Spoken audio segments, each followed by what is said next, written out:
Welcome back to my podcast. Hello, everyone. Hope you guys had a very good weekend. I'm back with a few recommendations for you guys to watch this week.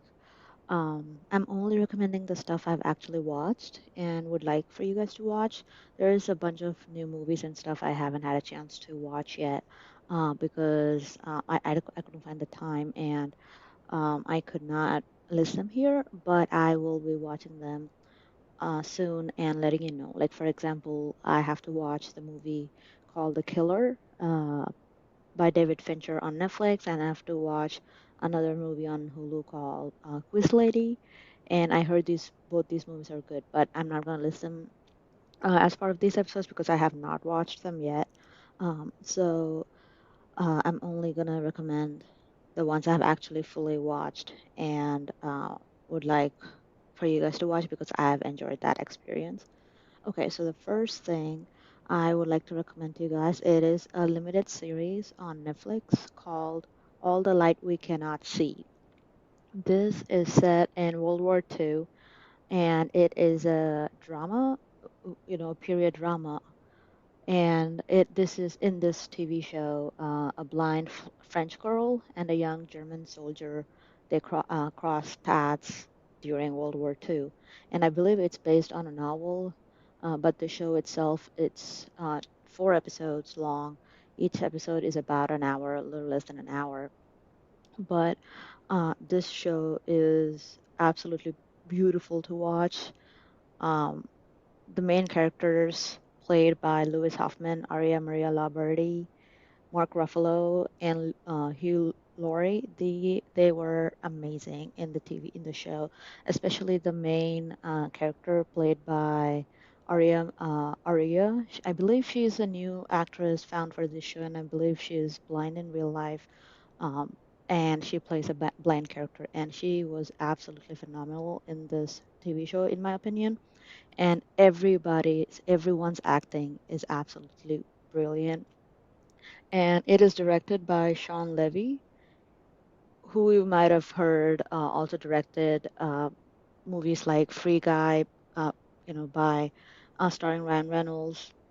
And I believe he's also directing Deadpool 3, that's going to come out in the next year or so.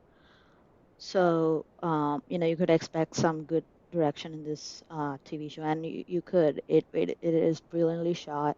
All the backdrops and all the visuals are so beautiful to look at. It's just no words for this. It's just so beautiful. So I would definitely recommend watching All the Light We Cannot See. One of the things I actually enjoyed about this TV show is that even though the main character, she is blind, she is probably the most she's probably the strongest of all the characters. And she is not a damsel in distress. She knows who she is and how to interact in the world, even though she cannot see. So, there is a lot of, uh, s- things about, you know, people, no matter what, finding, light in their life and hope and never losing light and hope in their life. So, this is a very good, hopeful TV show, even though it's set in World War II and it's just depressing during the war. Definitely recommend watching that. It's called All the Light We Cannot See on Netflix. And another show that I recently come across, it's a German TV show also on Netflix, but it was recommended to me recently. I believe it's finished airing and it has 3 seasons. I believe it finished airing during the lockdown, but it is called Dark. I have been watching a lot of time travel uh, content lately, time travel movies and TV shows, and one of my friends recommended this to me. Dark is a German science fiction thriller streaming TV show on Netflix. It is mostly known for its intricate plot, time travel elements, and complex character relationships. This show was actually created by Baron Bo Odar and Jatsi Frazee. I'm sorry if I say their names incorrectly, but this is a story that starts with the disappearance of a kid in a small German town called Winden. And as the story progresses, you see that there is a complex connection and web of time travel, wormholes, and different families interconnected through different generations, several generations for hundreds of years. So, if you like time travel stuff, this is a very good TV show for you. It is a drama, but everything is so beautifully made. Um, I love its originality. Like, it does not remind you of other time travel TV shows. And it's just so complex, but it keeps you understanding and keeps you completely on point throughout the entire show. Like, it keeps you engaged. One of the fun things I've seen this show do that I've not seen other content do is that since it's a time travel TV show spun across hundreds of years, one character is played by two, three, or more actors. So a character when they're 10 is played by one actor versus as a teenager, as in their 20s, in their in their middle life, and as an old person. So when the characters are introduced to you first, you don't know who the characters are. However, as the story unfolds, all the characters become linked, and you learn how they're all connected and how they're the same person. And one of the interesting things I've seen is that, same person is not the same air quotes person at different stages in life. Like, I'm not the same person who I was 15 years ago or 10 years ago. I'm a totally different person. So that is something that you see in this show where all different personalities of the same person, how they're different and how they have different goals um, in life. So that is something that the creators use to their advantage of writing this intricate and beautiful TV show. And it's a German TV show, but I had to watch it with English subtitles because since the story is kind of complicated, I have to watch with subtitles to kind of get on. However, it's just so amazing. Like, it does not take you out of the TV show at all. So definitely recommend watching Dark on Netflix. And if you are not a MCU fan, you could, basically skip this. But if you keep up with the Marvel Cinematic Universe and MCU content, Loki season 2 had just aired a few days ago, and it has finished airing with its finale, I believe, um, Friday early in the morning or Thursday night, you can call it. So this would be the perfect time to start binging it on Disney Plus. Um, Even if you're not a MCU fan, you've probably seen Avengers movies. And the first Avengers movie, Loki is a villain in that he is adopted brother of Thor.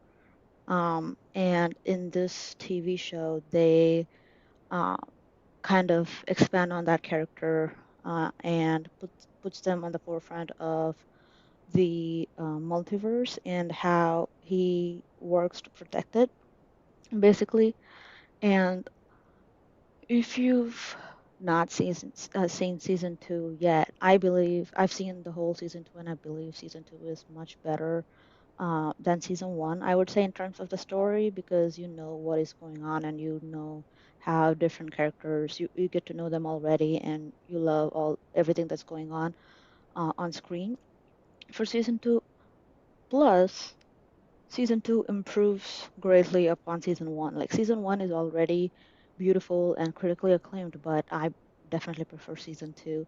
There's a lot more, in my opinion, is happening on season 2.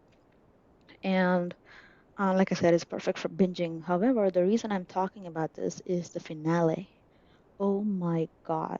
Season 2 Loki finale was absolutely mind blowing.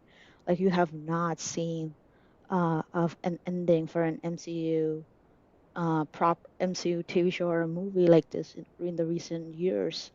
It is so beautiful to look at. The CGI and everything was amazing. The characterization of the characters is just beautiful. Everything that Loki does, like since he's a titular character, you know he is the main character in the story.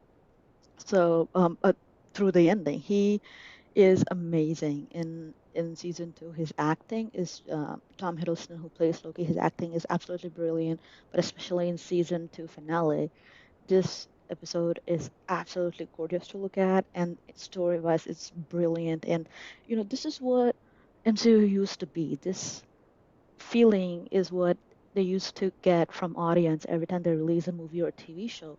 But it's been so diluted in the last few years, and I agree with the criticism that a lot of people are putting on Marvel, that they've created so many TV shows and movies that the quality had gone down. But Loki season two is the opposite of that. So watching season two would greatly help in creating more stories like this. So that's something I would definitely recommend watching. And towards the end, I thought I would finish off by recommending something on the Emmy nominations list. This week, if you're a comedy fan, I would recommend watching The Marvelous Mrs. Maisel on Prime Video. It has finished airing, I think, a couple months ago, or just like a month ago, I believe. But this show is perfect for a comedy fan. This show is absolutely brilliant. The production, the costumes, the acting, the comedy timing of everyone involved is just perfect. And if you're looking for something, awards nominations worthy, this is something I would recommend watching. It's called The Marvelous Mrs. Maisel on Prime Video. So check that out. And that is all for today. Those are the recommendations I have for this week, and hope you guys watch them and enjoy them. All right, I will, see you guys next time. Bye.